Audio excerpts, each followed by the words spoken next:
Minha indicação de livro é Coisa Séria. São 4,8 estrelas entre 1.322 avaliações. As 48 Leis do Poder é o livro que eu indico para você fazer um bom desenvolvimento pessoal na sua vida. Clique no link aqui abaixo. Eu não sei como que o fundo do oceano é visto hoje, assim. É legal a tua pergunta, Rodrigão, porque primeiro vamos quebrar um conceito. O homem já vai pro fundo do oceano já há muito tempo. Acabei de relatar que na década de 60 já chegava a 11 quilômetros. Então, antes da década de 60, chegava na profundidade do Titanic. Já houve centenas de expedições ao Titanic. A imprensa publicou algo que para a maioria das pessoas é novidade. Para mim não era novidade, porque eu já fiz 4 escalas com submergíveis, conheço esse mercado. Então, o próprio um dos tripulantes do submergível, que era o Paul, aquele francês, que era o guia sobre o Titanic, ele já tinha feito, só ele, mais de 30 expedições ao Titanic. Então não foi que ele chegou a primeira vez, entrou e deu ruim, não foi assim como dá a entender algumas reportagens, né? Então aquilo já era uma rotina, já tinham várias. Já era, ele já vivia, né? Teve até esse lance das pessoas falando um bando de milionário que não tinha o que fazer ir pra lá. Exatamente. O cara vivia praticamente disso, pra ele era um investimento mesmo, né? Não tava lá só pelo lazer. Exatamente. Ele tinha um objetivo maior, né? Para ele, bom, primeiro, ele era um pesquisador do Titanic. Qual é o sonho de um pesquisador do Titanic? É ver o Titanic ali com seus próprios olhos, né? Ele era uma pessoa que pode-se dizer que era uma pessoa realizada, né? De poder ter a oportunidade de fazer essas excursões, né? Junto com as tripulações. O que aconteceu especificamente com o submergível Titan da OceanGate é que era um submergível novo. Eles utilizaram fibra de carbono no casco. E o normal é você utilizar um material mais resistente, que é o titânio. Eles fizeram uma opção em mesclar anéis de titânio com fibra de carbono. Fizeram várias expedições sem problema nenhum. E de repente, numa dessas expedições aconteceu o que a gente sabe. Então, obviamente, tudo isso aí ajuda a entender melhor a dinâmica, né, que esses equipamentos precisam, o tipo de segurança, e obviamente isso vai melhorar as capacidades técnicas desses submergíveis. Então, um acidente, ele é um mal que às vezes se torna um mal necessário. Já então, que perdeu a vida, tem que aproveitar a lição, né? Não dá, né? Não é, a vida não vai em vão. Então, basicamente, lições são aprendidas. Eu costumo dizer, né, para a maioria das pessoas que foram atrás da minha rede social, dizer, pô, que tipo de rico que vai gastar seu dinheiro colocando sua vida em risco. Eu falo, olha, você assiste seu futebol na sala da sua casa? Então agradeça a um rico que financiou uma viagem espacial, que botou grana, que construiu uma nave, que levou um satélite que está lá transmitindo o teu futebol. Entendeu?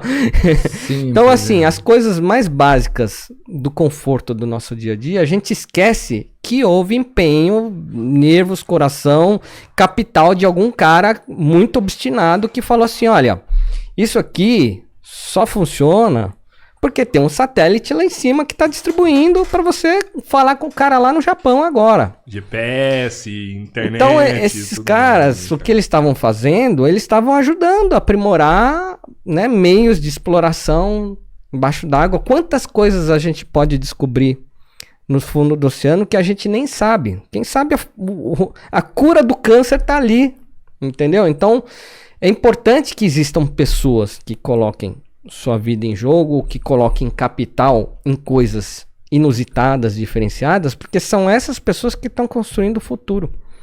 E a maioria das pessoas não enxerga isso. Elas estão presas às suas rotinas diárias, e enquanto tem pessoas que estão fazendo coisas que ninguém nunca fez.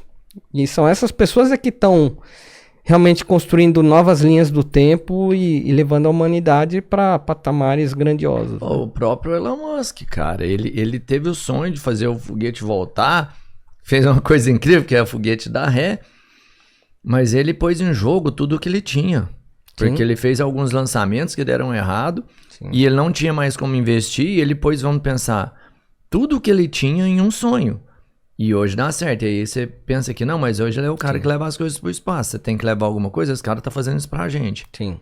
Se você não usa isso, se eu não uso, tem muita gente que depende disso. Sim. Né? É porque tem muita gente que fala muita coisa sem saber, né? No caso do submarino, eu já... Pô, eu escutei um canal grande falar, mano, como que os caras entram lá? O chão era com tapete de borracha, aqueles pisos emborrachados de moeda, não sei se já viu que era emborrachado o piso cheio, né? Eu falo, mano, ó, que é isso? Cara, tecnologia dessa, o cara vai fazer uma lata pra ir lá no fundo? Não vai, né? Mas a galera sem saber critica. Do mesmo jeito que eu vi, inclusive eu vi até, foi o Luciano Huck que eu vi falando isso daí. Já levou pro lado místico, assim, sabe? Ah, não tem como dar certo isso daí. Como é que você junta essas pessoas e vai lá no Titanic, um lugar que morreu tanta gente? Olha a energia ruim que tem nesse lugar. Ia dar muita merda mesmo. Cara... Tá, eu vou pegar um gancho no que você falou. Primeiro, o que a maioria das pessoas não sabe é que eles não iam lá só pra ver o Titanic. O Titanic é, digamos, o cume do Everest. Então você faz uma expedição para o Everest, o objetivo é o cume, que é lá, chegar lá, né, e ver a vista, tirar a foto, pôr a bandeira. A foto era do Titanic. Só que as pessoas que vão para o Everest, elas vão pela jornada, que é o que a gente chama beleza do caminho. Porque uma vez que você tá lá em cima, maravilha, você já resolveu a tua parada. Mas para chegar lá em cima, você colocou concentração, você colocou nervos, força física, competência, habilidade técnica, você se desafiou. Então toda aquela subida é uma coisa, é o que vale a jornada, na verdade. Não é só chegar no topo. O topo é o resultado, é a consagração, é você atravessar a linha de chegada. Mas o bonito, o que é? É você correr o caminho, ultrapassar todo mundo, ter aquele sentimento de vitória, né? Essa construção que é o legal. E as pessoas no Titanic, elas estão indo para ver coisas que a maioria das pessoas nunca viu. Tem uma fauna marinha, para você chegar lá, que muitas delas não foi nem catalogada.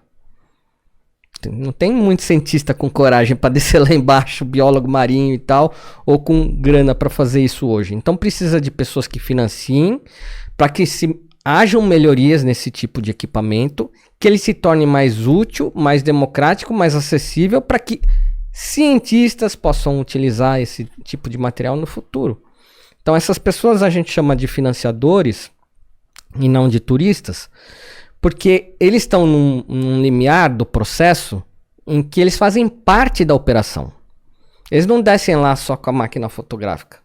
Eles aprendem a utilizar o sonar, eles aprendem a pilotar o submergível, eles aprendem a utilizar os sistemas de oxigenação, de hidrólise, né, do carbono, para transformar em oxigênio.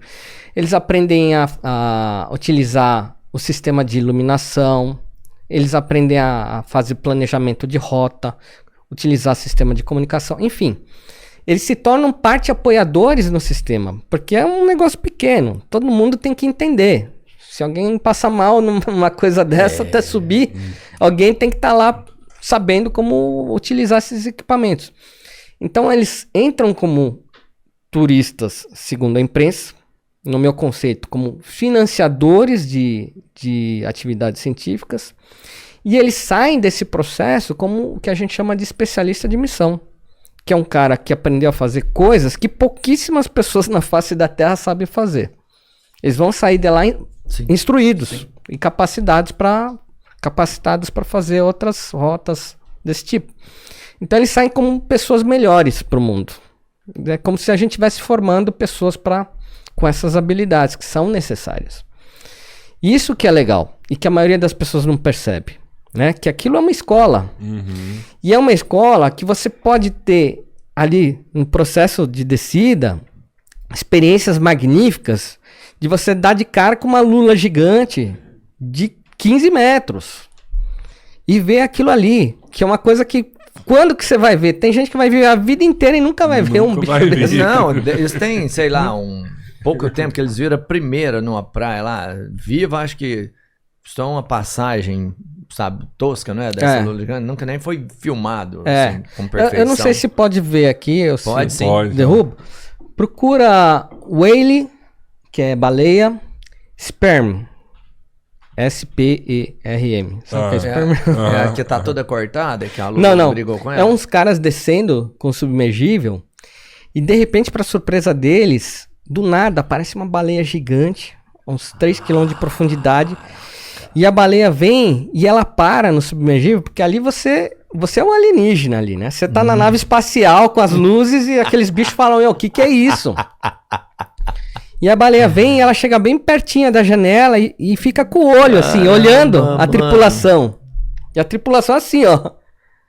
Cara, é uma surpresa que os caras foram abençoados. É pro resto da vida ter uma experiência dessa. Eu tô pensando, a baleia tá parada lá, você tá assim... Não faz nada não. Não faz nada não. Porque se ela resvala no equipamento ali, cara, ela te... Tá no YouTube? Não, joga no YouTube. No YouTube. E aí, entendeu? Então são experiências que você fala, cara, eu vivi isso. Isso aí é uma experiência pro... Você chegou a ver os peixes, aqueles peixes luminescentes, né? Luminoso? Vi. Na profundidade que você foi. Coloca a submersível aí junto pra ver se ele vai puxar o vídeo certo. Submersível. Isso, vamos ver. Esse aqui, pronto. E aí, o que acontece? Não vai derrubar a monetização de vocês, senão a gente... Rapidinho. Então, eles estão aqui a bordo de um submersível, e aí o bicho vai passando assim com o mouse assim.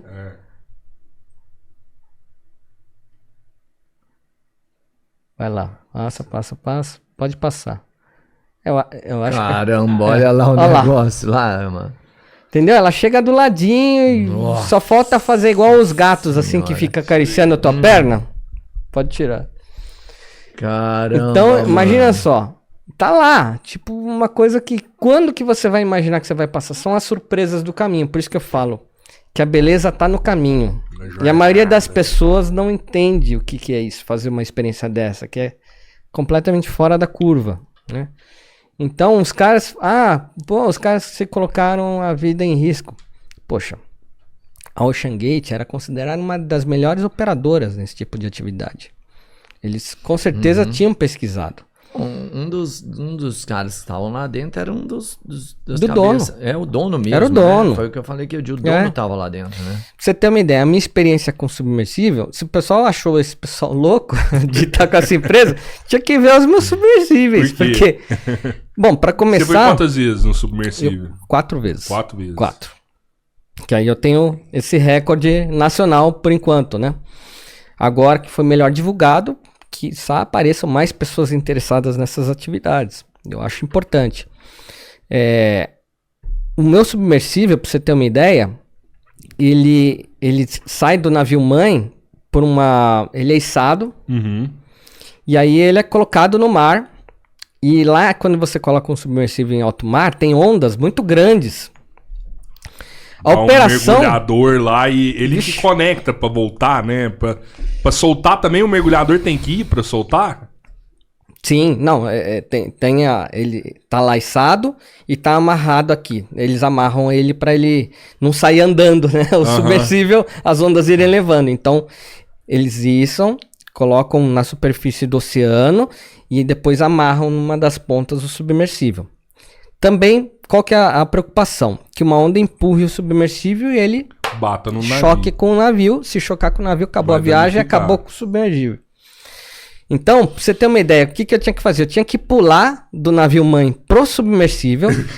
Era normal você pular no casco, escorregar e cair no mar. Isso acontece. Você tá no meio do oceano e você cai. Com a onda... Com a onda ali te cobrindo. Você no meio do oceano, a onda... Cara, aquele negócio não é nada. É uma pipoquinha. Aliás, pipoca é como eu senti quando eu entrei no submersível.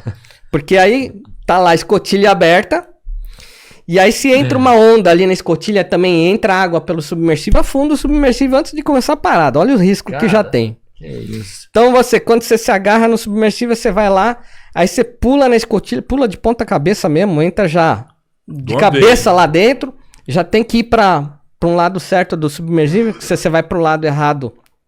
Fazer o equilíbrio lá. Você desequilibra o submersível, você pode afundar junto com ele. Então, cara, só pra entrar, fora que quando mesmo você estando no lado certo, você sente mesmo uma pipoca mesmo, porque o negócio tá te empurrando de um lado pro... Por que já não sai todo mundo no guindaste ali dentro do navio lá e então, coloca lá? Olha só, a Ocean Gate, que é uma das empresas mais modernas, ela tinha uma plataforma que já saía do navio mãe, a plataforma já deslizava, não tinha sistema de guincho, de nada. Já era uma plataforma flutuante que descia com o submergível em cima dela. Essa plataforma, ela tinha cilindros que ela esvaziava o oxigênio, então assim o submersível descia quando a tripulação já estava toda ok, selada ali dentro. E aí depois ela se desconectava, ou seja, não tinha o mínimo atrito, o negócio era suave no oceano. Total. Os caras se preocupavam com todos os detalhes. Todos os detalhes. E aí, às vezes, a gente se dá com umas reportagens que falam, olha, o negócio era tão tosco que tinha um controle de game. Videogame, E aí eu falo assim, foi por causa do controle de videogame que deu pau? Claro que não. Não tem nada a ver. Então o pessoal começa a aliar coisas que não tem nada a ver.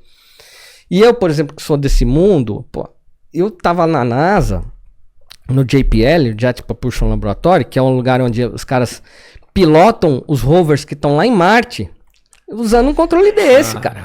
O cara lá com um joystick de game. E o pessoal fica fazendo analogia, que é de game.